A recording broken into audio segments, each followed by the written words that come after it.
Guys, Fight Commentary Breakdowns, Fight Commentary Chats. A very special guest who reached out to me years ago and finally get a chance to talk to him. This is Shin Jones, a.k.a. Mike. What's up, Mike?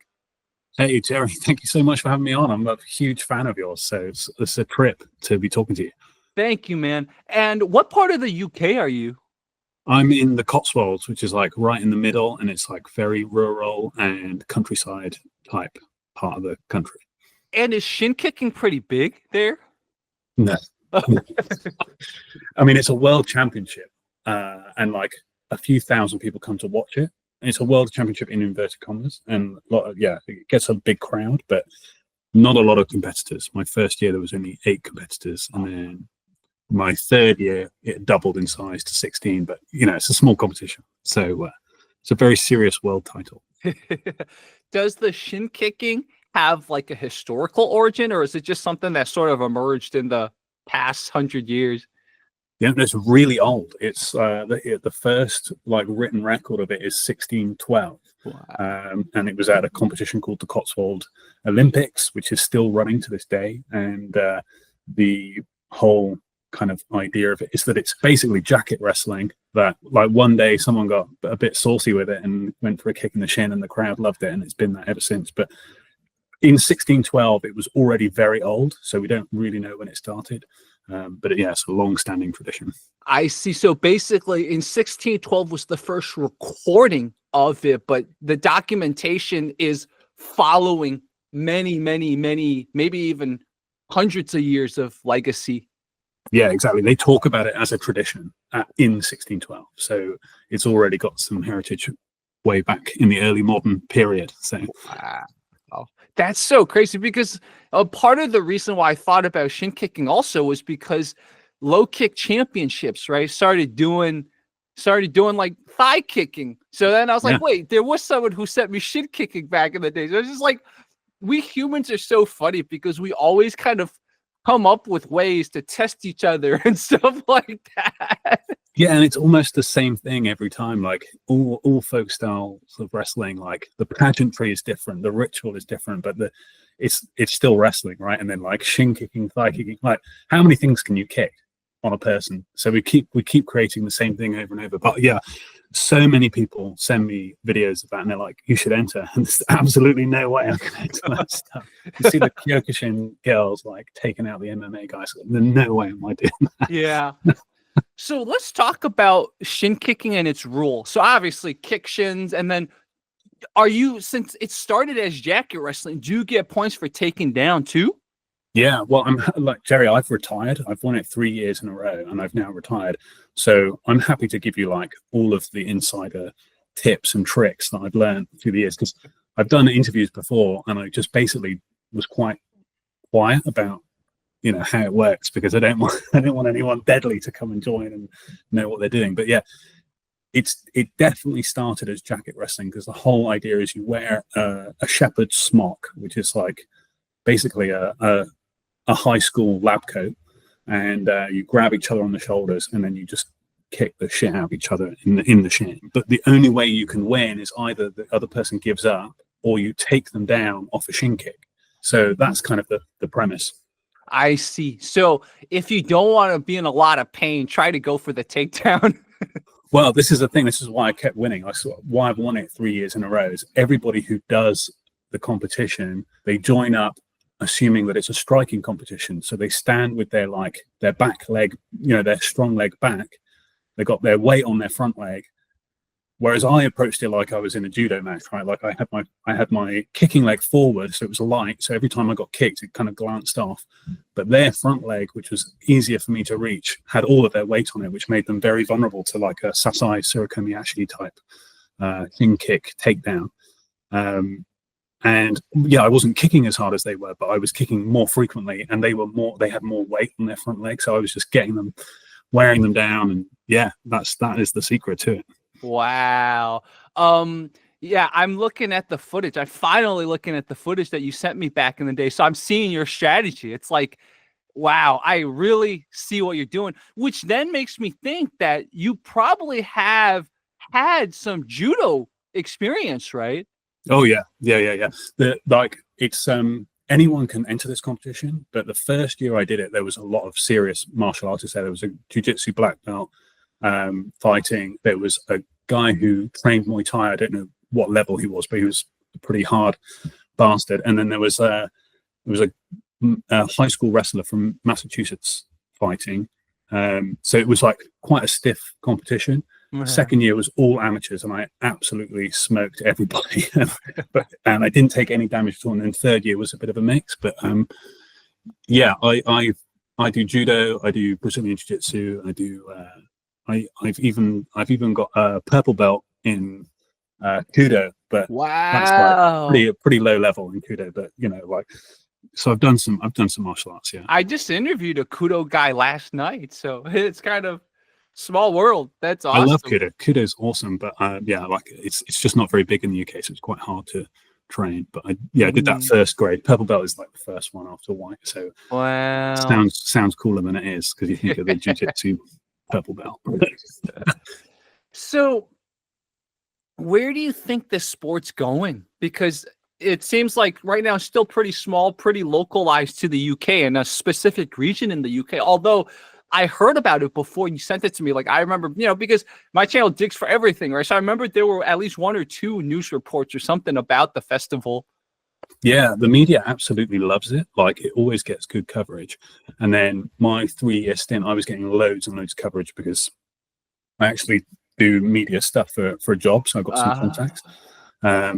But yeah, there's some pretty funny like news coverage about me, and I was on TV in France and in Holland and in Australia. Been on TV, and I was on TV in the UK. And there's a documentary coming out called Shin, Jones, which is there you go. Which is like about my journey, if you will. And since I've done it, like the first year to the third year, like I said, it's doubled in size, and the crowd was bigger. The first year was like 2,000 people. Third year was like 5,000 people. So I think it does have potential to get like quite big, even though it's taken like 500 years to get to where it is today. But like there are some eyes on it, and there is potential for some cool stuff because I won 3 years in a row, but the guy who won it before me, he won it 5 years in a row. Ooh. So like, who's the GOAT? Right, we need a super fight. Yeah, sounds like it. And you're still training, right? You're still training judo and stuff. Yeah, absolutely. Okay, so yeah, you're still training. I'm sure he's still training. Bam, super fight would be awesome. Yeah, it would be pretty gnarly. Like I took a lot of damage. My first year, I broke all my toes because I was like kicking with my. Most of the people were doing like an instep kick, but when people are like, you'll notice in the footage, people really hinge at their hips so they can get as much distance away from them as possible. So you can really only make contact with your toes, and that did me in quite badly. And with shin kicking, are you allowed to wear shoes, or is it barefoot? You're supposed to wear like plimsolls, like soft shoes, like tennis shoes or whatever, or skate shoes. But people break the rules all the time. Every year I did it, I wore some Nike skate shoes. But there were people fighting in like Doc Martens, walking boots. Walking boots were hard. Yeah. Some guy came in like formal brogues, like wooden soled brogues. Wow. Bit much, but more reason for you to throw them.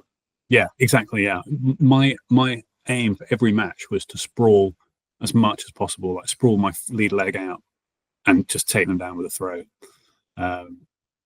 And play it up for the crowd, long it out a little bit, but yeah, try and take as few kicks as possible. Which is why when people send me stuff like the thigh kicking, like I'm like, I don't want to do that because you just have to stand there and take it. Yeah, exactly.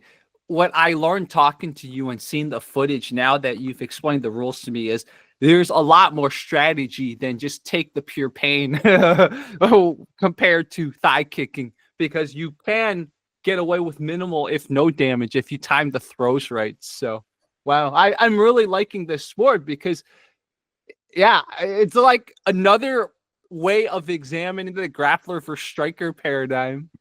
Yeah, yes, yeah, you're so right. And also for like people of the UK, one of the things that's really interesting about human beings is that every culture, no matter how disparate, has wrestling. Like wrestling is as ubiquitous as language. There are like not every culture has like foot races. If you're like an isolated community up in the Alps or something like that, you know, in ancient times, you're not running foot races because it's like the terrain is not right. But they do have wrestling. Like everyone has wrestling. Yeah. The UK has, like, in England, I don't know if it's like as a result of the British Empire or what, but like we've lost a lot of our traditions, and it's really hard to say like what is the British wrestling. There's catch wrestling, of course, that's like not very popular, and nothing else. There's no jacket wrestling. And then when I came across shin kicking, I was like, oh, this is it. This is the English wrestling. Yeah. Wow. I see a lot of potential for sport. That's why I'm really excited that we did this interview. Are you do you fancy coming and giving it a go? I think there's a, I won't say who, but there is a martial arts YouTuber who's apparently going to sign up next year, and he wants me to give him some coaching. So potentially cool. That sounds good. My one little looking at the footage, right? It's sort of done on a grassy area, right? Yeah. There's no mat, I see. So there's the grassy area kind of terrain thing. I see. Yeah. Yeah. We do have free healthcare here, though. So that's true. Is it good healthcare? I mean, you know. But look at where America's healthcare is. Yeah, it sounds like something interesting. The reason I am still recovering from an ankle injury, but I think give it another year, I should be fine. That kind of is cool, and then I can sort of work on my throws, learn some sanda throws, and then see if I can. Because I guess this is actually a good question procedurally. In sanda, right? If I throw you and maybe I have a hand and a knee on the ground, it doesn't count as much. In shin kick wrestling, if you throw the guy and you go down with him, like you just land on top, does that count towards you? So there's like a weird, the rule set is a little bit strange because the throw has to include a kick to the shin. So if you do like a kochigari or something like that, you know, like a reap or something, not only does that not count, but that actually gives your opponent a point. So because they want to try and eliminate judo players from just completely dominating it. But Sasai Surikomiyashi is the absolute perfect throw. So you just spam that over and over and over again because you prop against the shin, and you know, I even in the media I was like, I've invented this move. It's called the shin wheel, but it's just Sasai Surikomiyashi. So yeah. Wow. I'm gonna have to look up that move because I just, you know, I don't know judo moves off the top of my head, so I'm gonna have to think about which one you're talking about. But yeah, it makes sense too, because I can imagine why Muay Thai people would want to do this too, because they're used to foot sweeping, right? So it's like, let's take a sweep and then make it look a little bit more like a kick, and then get them down. Yeah, exactly. I'm going to type the throw into the chat. So okay. Yeah, that makes a lot of sense. Yeah. Oh, I was spelling it wrong. That's what it was. I was like, I'm obviously one of those judo players that learns the Japanese names. Dude, that's great, man. That's great. I'm looking at it right now. That makes sense. Yeah. Okay. This is what I saw in the footage. So now I know what it's called. Sasai Suriko Miyashi. Okay. And basically, you just make it. I see why it looks like you're kicking the shin, but actually the kazushi was from pulling them. Yeah, exactly right.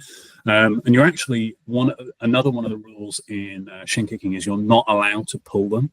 So they try and stop you from ragdolling. So I would just wait. I would just like push, and then wait for them to push me, and then use that as the kazushi.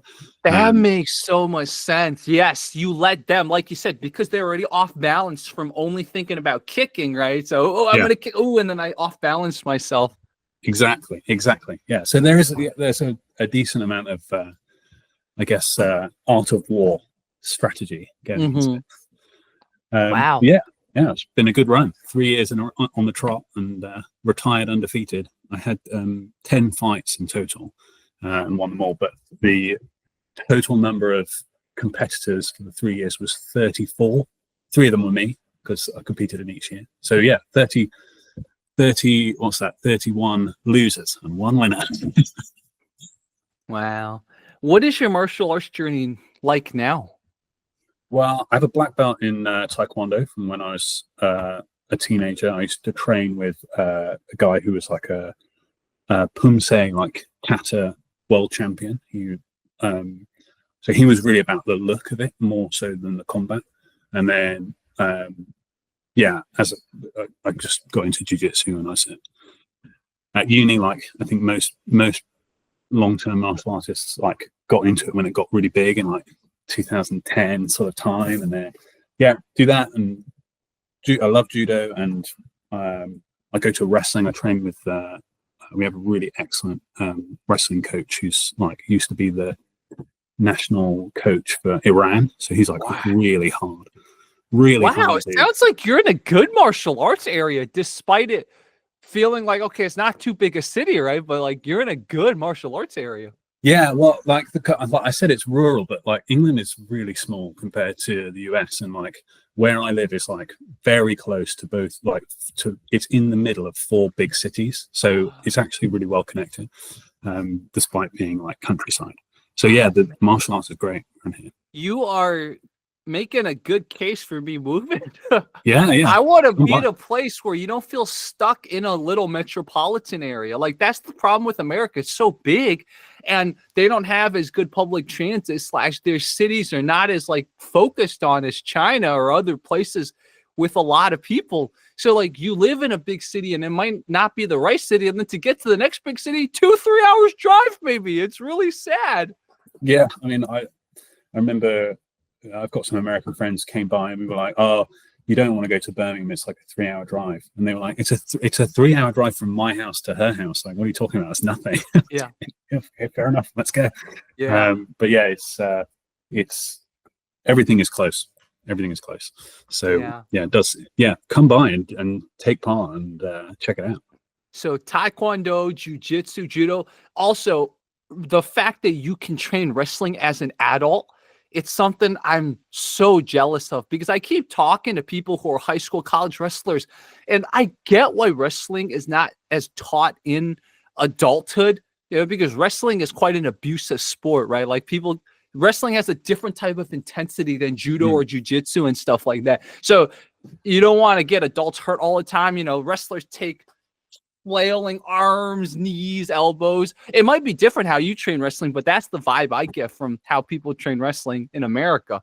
Yeah, well, I think the Iranian style of wrestling training is more like the Russian style of wrestling training, where it's much a lot like the majority of what you're doing is like almost like a flow roll type thing. Like you're not going crazy every time just to keep your like body in good shape. And then I don't compete in wrestling for that reason, because I'm 35, so I have an office job, but some of the people I train with do compete, and it's great. Mm-hmm. Great. Wow. And then, they bring up the intensity for the competition, and in their camps ready for the competition, but like in general the training is pretty technically focused. I see. I have a non-martial art version of this channel where I just talk to people about their careers. That's why I heard, oh, you actually have an interesting career outside of all this too. So let's talk a little bit about your career too. So how did you get into that? Wow. I went to university, which is like, I guess you would call it college in America. Not knowing what I wanted to do, I decided I was going to train to be a journalist because it seemed like a movie job. But there's not. When I was coming out of uni, that was like post that big financial crash around 2008, and there just weren't any jobs at the time. So I just got into PR, public relations, and I do media relations for like science and engineering companies. I work for an agency in London, and it's a really good job. It's really fun, very creative. Work with nice people, so it's kind of it's a good deal. Wow, I see. So, yeah, it's so interesting too. Just PR. I worked in PR for a little bit too. So, but it sounds like you're with the type of PR you do, it's a lot more media oriented, huh? It's a lot more like, do you do filming too? Yeah. Okay, Yeah. that's what I always wanted PR to become. PR in America, they don't try to generate the buzz. They're always trying to rely on journalists, rely on other influencers to generate the buzz. And I always, when I was working in PR, I had a camera and everything. I would just generate buzz myself. I'm like, why don't we generate? I get it. PR and marketing like to separate itself, but like, you gotta learn from the best. Okay, you gotta learn from certain marketing elements. Anyways, I'm talking too much. Please keep going. Yeah. No, you're so right. Like literally yesterday, I filmed a podcast for a client because they want to have their own kind of platform. So they still do like lots of media relations. They like being in like they're like a business to business technical architecture company. So they want to be in magazines that are like or websites that are focused on architects, but they also want to have their own thing and build it up over time. And they know it's not going to be massive like from the first one, but so we're like investing in that, and that was all filmed. And yeah, I think you're so right. People are kind of switching on to that now, but only just. Yeah. What is your day to day like? Yeah, I read the news, and I'm quite senior, and I'm an associate director, so I actually don't do loads of work with clients on a day-to-day basis. I'm mostly like running the business, like making sure team's happy and like that kind of stuff. But back in the day, it would have been like having a brainstorm, come up with something creative that the media are going to love, like doing a campaign, writing it up, pitching it in, getting it in the media. So having that experience and then doing the shin kicking, which is already like quite media friendly, it was just so easy. I just calling up people I know, being like, "Hey, do you want to cover this?" I'm like, hell yeah, we do want to cover it. So yeah, it's been. That is such an interesting thing. It's like, well, you sort of were on all the journalists, all the media sides radar anyway. So it's like, oh, by the way, this is my day job. If you like what I do on the side, please help me with what I do during the day. There you go. Yeah, I mean, I don't want to draw a comparison between Bruce Wayne and Batman, but it's kind of Yeah, it is. You have like that thing, right? Like, talking to you, like you seem like a PR person, like, and then it's like, oh, but you put on the jacket, time to compete. I love it. I appreciate that, man. It's kind of I mean, I'll be honest, I'm probably going down that direction too. I recently, I've been interested in this for years. And remember, I don't know if you remember when we had the dojo back in the day, but I think I was sort of pivoting slowly towards being a tech person. And then sort of things took a break, and I had to be full-time on YouTube again in 2023 and 2024. But I think this year I sort of felt that urge again. So I started taking classes again. So I might become like a tech person, and then on the side I'll do martial arts and work on this channel. So I think I'm going very much down like that Bruce Wayne Batman way, because you get to a certain age, I think you realize, okay, it's not even that, oh, I accomplished something I've always wanted to accomplish. What's next? It's just like life needs variety. And I never completely understood that until, there's some people in this world. Mr. Beast is the perfect example. He can only think about YouTube. That's his only thing, right? Mm-hmm. But like a lot of us weren't bred like that, and a lot of us weren't raised like that. We were always taught, do a lot of things, and don't just do a lot of things half-assed, but do a lot of things and get good at a lot of things. Yeah, and we've got away from that a little bit. Like everybody's hyper specialized in their careers. Everybody. You see people like Mr. Beast is a good example, because like the most successful people are the people who are like really hyper focused on one thing. Yeah. But like you say, it's like it's not for everyone. Like it takes a special mind. Yeah. And the other thing is that because of the hyper specialization, I think sometimes it actually prevents progress, because you need people that can see across disciplines. Even within a discipline, you need people who can see past the trees into the forest, right? Like the course I'm taking right now, it's like an IT certification course. And I'm asking all my friends I made back in the day when I was doing more like web design, I asked them about things and they don't know anything about what I'm doing. I'm like, well, technically you're all in tech, but like tech's become so specialized that an IT person doesn't do anything that, let's say, a data analyst would do. They could, right? They could overlap, but usually they don't. Or a person, let's say, fixing your laptop probably isn't going to do anything that, let's say, someone working in UI design is going to do, right? So like, maybe this is why our tech industry, AI, everyone's so scared right now. It's like, it's like evolving, but people are too specialized. Yeah, and the best like innovations in history are always a combination of like two disparate things. Like someone who does something really specialized thinks about something totally different. Like Yes. I can't think of a really good example, but I guess even like meme theory, like Richard Dawkins is a biologist and he applies that kind of knowledge to like the way ideas are transferred, and he comes up with this radical anthropological like model for Yeah. the way that we communicate, and that's like a really revolutionary idea. And I think weirdly, I think the same thing is true in martial arts. Like I love like variety in martial arts, but I often see people who are like a black belt in one thing and won't put on a white belt in something else because they don't want to look like an idiot in this other martial art, so they never do it, and then they're hyper specialized, and then that leaves you exposed. I think like, you know, if you only ever do taekwondo and you never learn any grappling, like you're not going to win in a fight, right? Like that's the reality. But you got to embrace the variety. You've got to humble yourself, and you've got to be prepared to be like starting over again to get anywhere. Yeah. I totally agree with you. I love this conversation. I'm gonna be right back. There's someone knocking. I'll be right back. It's such a great analogy that I didn't even realize, which is that sort of what I'm potentially seeing in the tech sector is what I saw in martial arts, and what channels like mine really tried to call out about people getting too specialized / getting too in a bubble. Yeah. And Who's so, who's that Chinese MMA fighter who beats up all Xu Xiaodong. Yeah, Xu Xiaodong. He's that exactly. He's like, he's going, you guys are too cut off from reality because you've gone down this path for too long. Yeah. And MMA is literally that, isn't it? It's the mix, and Yeah. it's like being a generalist, not a specialist. Yeah, exactly. Being a generalist and still being good at certain specialties, right? Obviously, you're not going to be as specialist as, let's say, a jiu-jitsu black belt, although there are a lot of MMA guys who are jiu-jitsu black belts. But there's a concept in, I don't remember, maybe it's management theory. It's called people who are X-shaped. I don't know if you've ever seen this, but it's I've not. Let me just sort of try to draw this for you. This is kind of a little funny thing. So imagine, I'm gonna show you this in a second, but skill, level, and then breadth.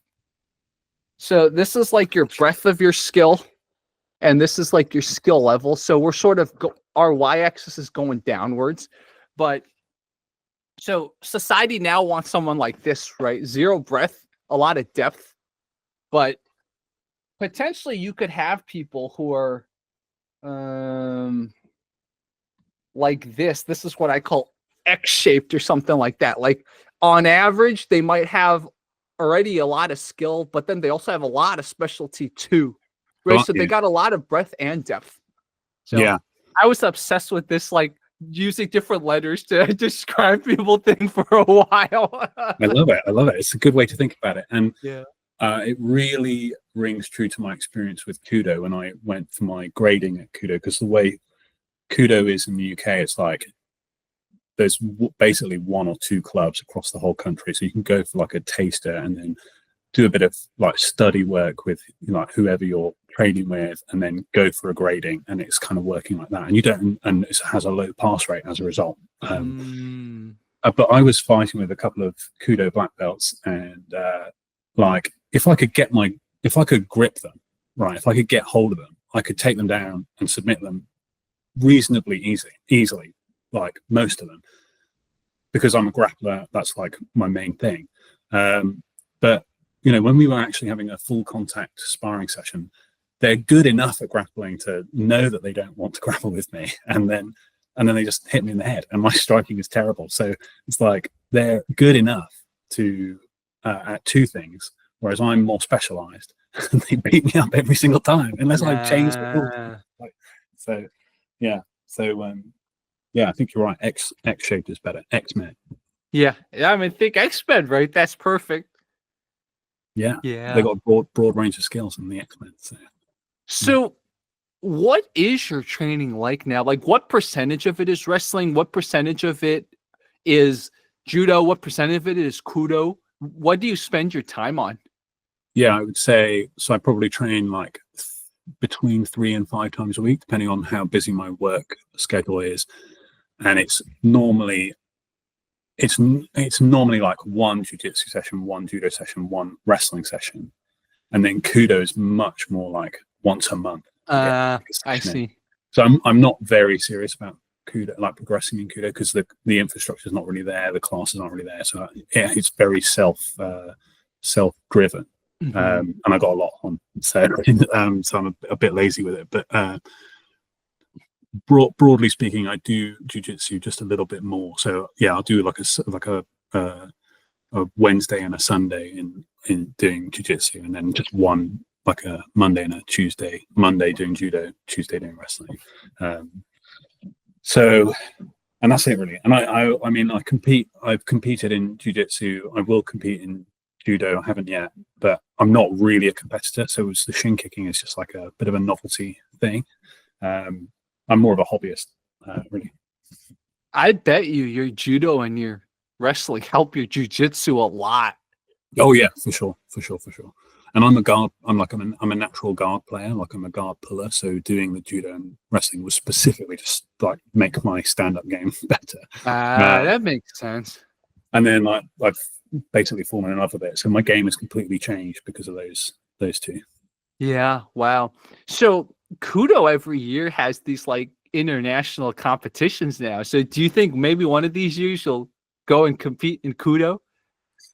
Probably not. Like kudo is pretty savage, and I think it's cool. And I think what I really liked about it is like the kind of realism of throwing in a headbutt when you like gripped up with someone and you want to throw them. Like a headbutt is a great way to get like a kazushi without any real effort. Like you just, that makes so much sense. I love that like dynamic of just adding something into the mix of how you're training and seeing how it changes the game.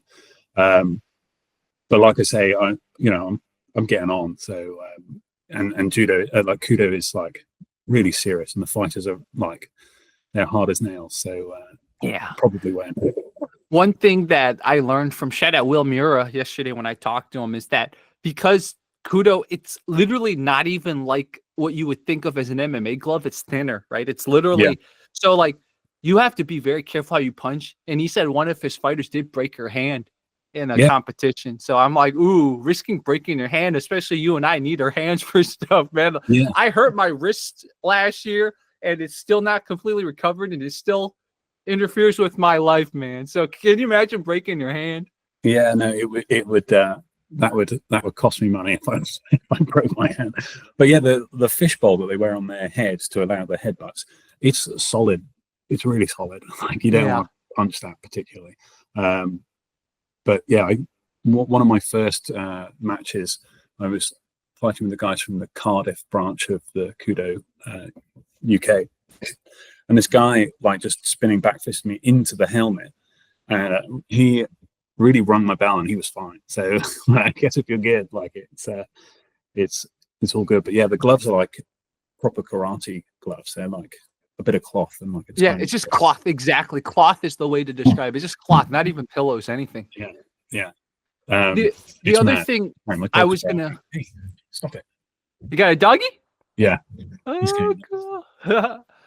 The other thing that I learned from Will is that sometimes that I love how you describe it. I called them space helmets, but fishbowl, I like that better. The fishbowls, that front part actually it can break too if it's hit hard enough. And he said he had a fighter who like it broke and it broke his nose. So like so it's like kudo, not only do you have to worry about hand breaks, which don't happen as much in other fighting sports, but also this thing doesn't always protect you. And also this, no matter what you wear, right? It's your neck has to be strong, or else that sort of like that force is going to be more because you have more weight on your head. So yeah, kudo can be savage. Yeah, and also they steam up because they don't have holes in them because they're grappling as well. You know, like if you're doing MMA training, you might have one of those helmets on that's got like a couple of holes in it, but they don't want fingers going in there, so it's just one bit of plastic, perspex or whatever. I don't know what it is, but they steam up, so like the visibility is terrible. They use some of the guys in the UK use like washing up liquid to like put it on the inside, but then it smells of soap in there. So it's like it's not an ideal scenario either way. But it is cool, and I think I really respect the Kudo fighters. Yeah. Wow. What is your wrestling training consist of? Like, what is a regular wrestling class like? I think that's the most removed from anything I've seen because, you know, I've seen high school and like college wrestling, but I haven't seen any adult wrestling. Like, tell me more about that. Well, we have a really long warm up, as you can probably imagine, like doing like cartwheels and handstands. And if you can do like a back roll to handstand or like a head spring, like we'll do that down the gym. Not everybody can. I can do cartwheels. I can do handstands. I can't do sprint. My knees are too badly damaged from my years of jiu-jitsu to do anything more gymnastic than that. Then we normally have like shadow wrestling, and we just like sprawling, taking shots, and that's like 5 minutes warm up. And then we have like a technical like breakdown of something that we're learning. Our coach Yusuf, he's really like technically knowledgeable. He's like a wrestling encyclopedia. So every lesson he's like building out a little bit of a game. Like he'll show a move, and then the next week he'll show like this is what you do if they counter in this way, and this is how you combo it. And then we spar at the end. And our gym's pretty small, so we normally have like 2 matches on at once, and then the rest of the team, like the rest of the people, just sit out and wait. And then and the sparring is sometimes just like one-on-one, like a weight category, or then it will be like King of the Hill type thing, which is often very gnarly because some of the guys I train with are massive. So, but yeah, that's pretty much it. And what style of wrestling is it, or is it all kinds of styles? It's like Olympic, like freestyle. Okay, I see. Olympic freestyle. I see. Yeah. Nobody wears any singlets or anything like that. We've got like wrestling shoes, but mostly guys just wear like, sweatpants and a t-shirt kind of thing. I see. Wow. Again, I'm so jealous that you guys have adult wrestling training. Wrestling's the one thing I've always like. If there were a legit wrestling gym that opened up around me, I don't care if my ankles hurt. I'd go immediately. I just want to learn how to wrestle, man. Well, I think jiu-jitsu clubs where they own their own gym, it's a no-brainer to have a wrestling class. And most jiu-jitsu gyms that want to stay competitive, that's what they do. They bring in like a wrestling coach. They sometimes will bring in a judo coach and a sambo coach, depending on how much they want to invest in like being the top of their game. Yeah, absolutely. I think that is the way to go. And I think if you are serious about like learning how to fight for whatever reason, like if you want to win street fights or if you want to compete or you just love it, then I can't see a good reason to not be, like you said, a generalist and not a specialist and fill out those holes in your game. Like I can't box for shit. Like I did taekwondo into like taekwondo's no punches at all really, and then like because I did WTF taekwondo, and then going into like grappling, and then a bit of kudo, and I've done a bit of MMA, but I've got no boxing skill whatsoever. And it's really obvious. Like when I go to have a kudo match, like I'm so bad with the kind of close quarters stand up. I just have to grab them. That's the only thing I can go to. So that's like the next thing I'm gonna, when I've got a bit further in my judo, I'm gonna like park it and then start picking up boxing, because not for any other reason than I just want to have a complete game, and you gain insights about the other sports by doing the different thing and seeing how it changes what you do, and their approaches, their philosophies, their technique can only make you better. Yeah, I 100% agree with you. And one of the reasons I love to troll jiu-jitsu guys sometimes is that they sometimes get into this cultish thing that usually you associate with like kung fu people or stuff like that, but it's like they think their art's all you need, their art is all you need. They think, oh my god, I don't need anything else.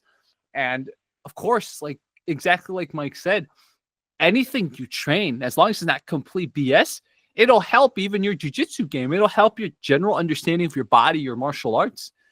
And it's hard sometimes to communicate that to jiu-jitsu guys because if you like tangle with them, you're probably going to lose, right? But they don't understand that there's more to that.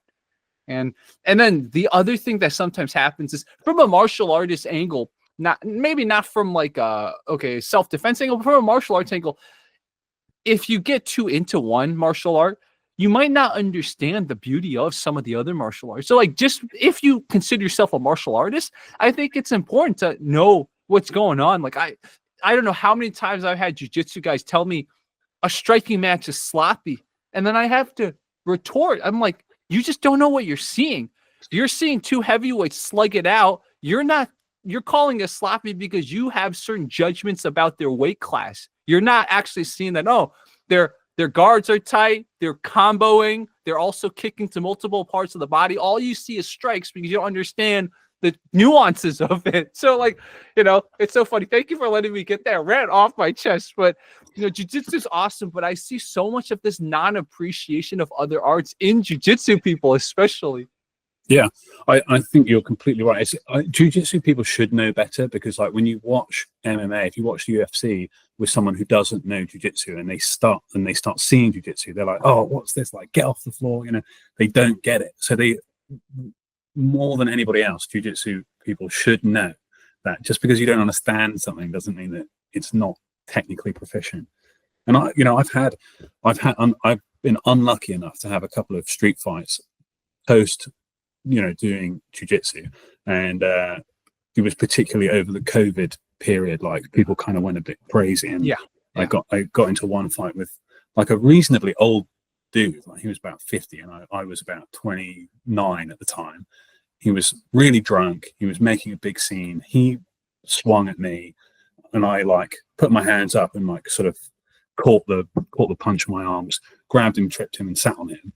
But the thing is, the adrenaline was pumping so much, I just was not thinking about what was happening. And I just went to cross collar choke immediately. That was just the first thing that came to my head. And as I was doing that, he put his thumb in my eyeball and like raked at my eye, and it cut all of my eyelid open. And I thought, maybe I shouldn't be, maybe I should be dealing with this guy's hands. Like,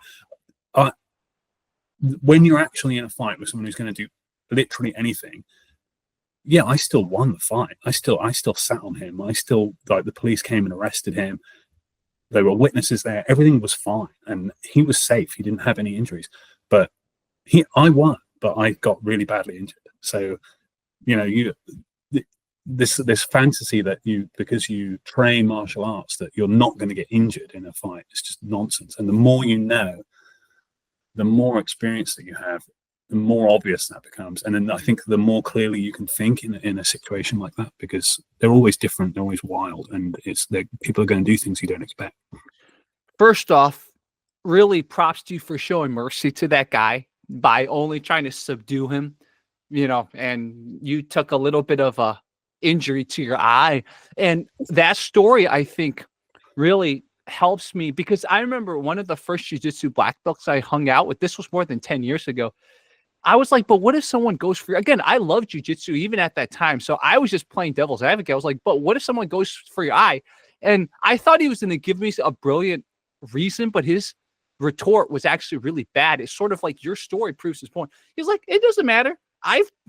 I'm a black belt. I can like submit people with my eyes closed. So I can like still submit them. But your story basically proves my point, which is, okay, you might still be able to like hurt him, even kill him, but he's going to do damage to your eye, maybe even permanent damage. So you can't use, oh yeah, I can still like get him even if I don't have eyes. I don't think that's a good enough excuse. Yeah, because there's life after the fight. Yeah. Like, what happened to him? Like, he was embarrassed. He got arrested. He might have been prosecuted. I don't know, because it was the whole thing was like he was racially abusing some guy in a shop, and I had intervened. So it wasn't my case really. I wasn't pressing charges for assault because I won the fight. So I didn't feel like it was necessary. But actually, I like, in terms of physical damage, I walked away from that worse off than he did, even though, so yeah, there's life after the fight. That's one of my earliest videos. This was actually before I even had fight commentary breakdowns, because, there are some schools of martial arts, especially in the Philippines. It's like really scientific biting, right? Like they'll like bite you, but also like put you into position before submission, but in this case, it's position before biting. So it's not just bite out of desperation. It's like, oh, I trap you and then I bite you.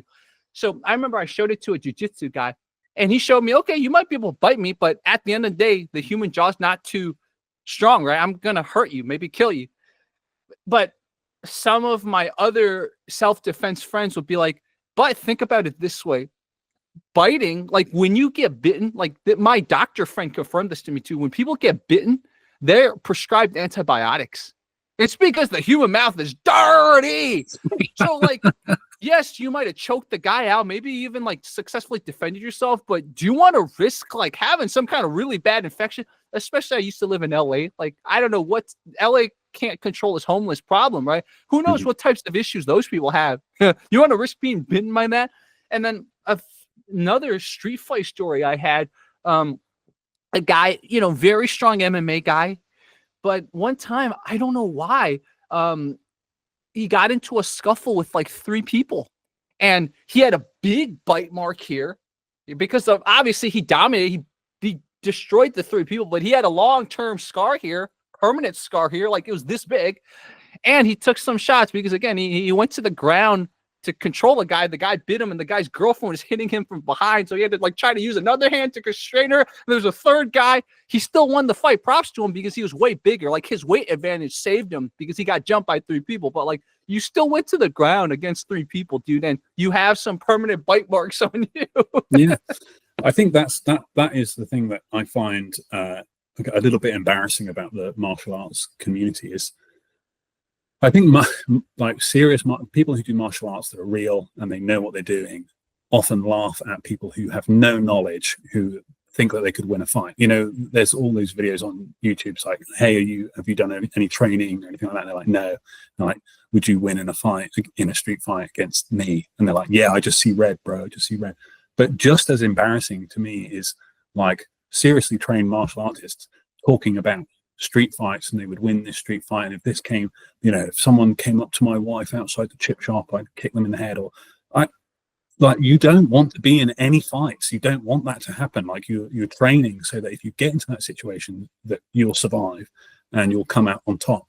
But you'll still take a lot of damage. You don't want to be in a fight. It's like, what world do we live in? It's not a civil war out there. Like, it's all ego. And yeah, like, if I saw like a video of people biting, I definitely wouldn't be like, yeah, well, they can bite me, I'd still win. I'd be like, I don't want to have a fight with that person. Like, obviously, that should be the obvious answer.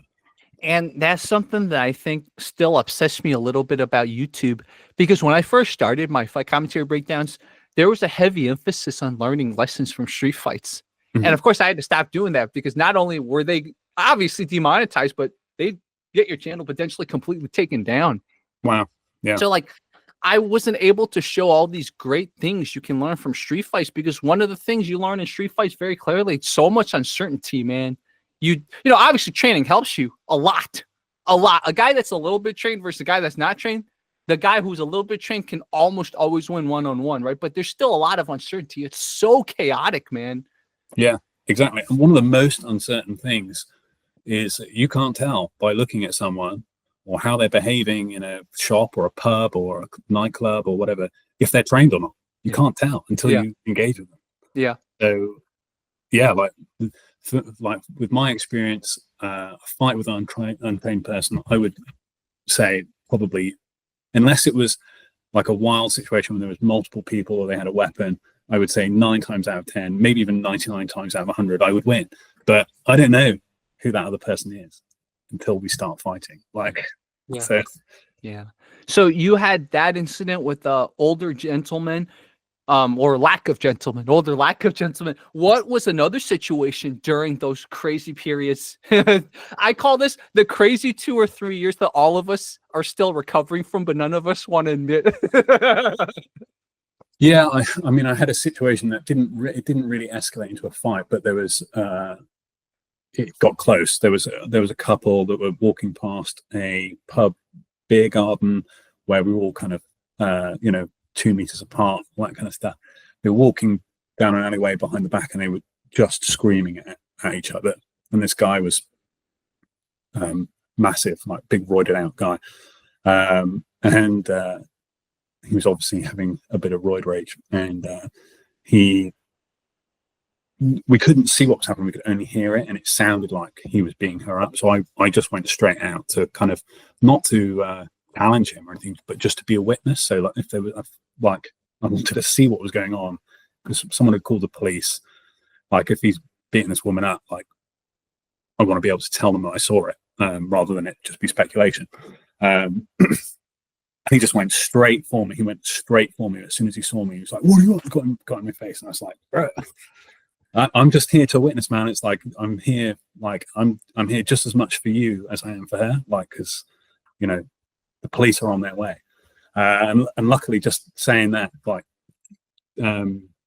calmed it down. But that was a situation where I was ready to like have a fight, and that guy probably wasn't trained at all, but he was still huge. And like, I've trained at jiu-jitsu with like bodybuilders who come in for their first class. So they are hard to deal with, even if they aren't trained. They are hard to deal with. It's like, it's a complete myth that just because someone's big, they can't, you know, they're not going to win. It doesn't matter about winning. It's just what damage they do to you. Yeah.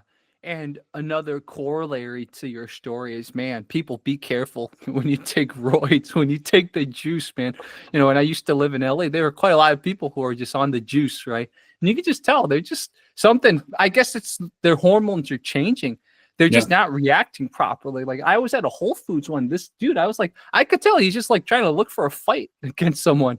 And for a while, he kept looking at me, and I just, you know, I smiled at him. I'm not going to get into anything with him, but it was one of those things, like, there's certain, I don't know, again, I don't take any of this stuff, so I don't know if it's certain substances or some substances, but like, it just gets them to want to fight people more. It's like, so both for people who know anyone like this, or people who are considering using that type of unnatural way to bulk up, like, be careful. It probably is not worth it. Yeah, I would say for the years it takes off your life, I would say it's definitely not worth it as well. Like, yeah, messes up your relationships, messes up your heart and all sorts. So yeah, it's crazy. But you know, I don't judge anyone who's doing it. But yeah, like you say, be careful. Yeah, exactly. Again, I love telling these stories, right? So I appreciate you sharing these stories. These stories can teach us so much about human relationships, about how to be a martial artist, about de-escalation, and then in general, all the stuff I wish I could show from all the lots of footage of street fights that I can't cover anymore. Like, the best way is to just learn lessons from telling each other stories. Yeah, absolutely. I mean, the guy who raked my eye, he also raked. I said raked, but he also bit my finger as well. Oh wow! And he bit it really hard, and I did threaten to punch him, and he was, you know, on the pavement, and I was in full mount. So if I had punched him and he was older than me, I could have been in some serious trouble. And yeah, potentially, you might have even like hurt him really bad, because his head might bounce off the pavement and stuff. Exactly. Yeah, exactly. So that's the other thing as well. When you're in these situations, your adrenaline's pumping, and they might do something that really pisses you off, and you're like at maximum, I don't know what the word is, arousal, not in a sexual way, but like, you know, like so you don't even really know how you're going to react in a situation like that, let alone how they're going to react. So that is another thing, because if I had hit him, I could have killed him, and then I'd be in prison. So yeah. Hey, my laptop is telling me that it's going to restart in 4 minutes. Okay, so maybe this is a good place to end it off, man. So, dude, guys, this was Mike, man. Great first conversation. AKA Shin Jones. We'll get him back soon. Yeah, Terry, I'd love that. Great to speak to him. Dude, thank you so much for joining, man. Everyone, do you have a YouTube channel, Mike? No, but I've got this documentary coming out, the Shin Jones documentary. So we'll wait for that. Look out for that, yeah. Nice.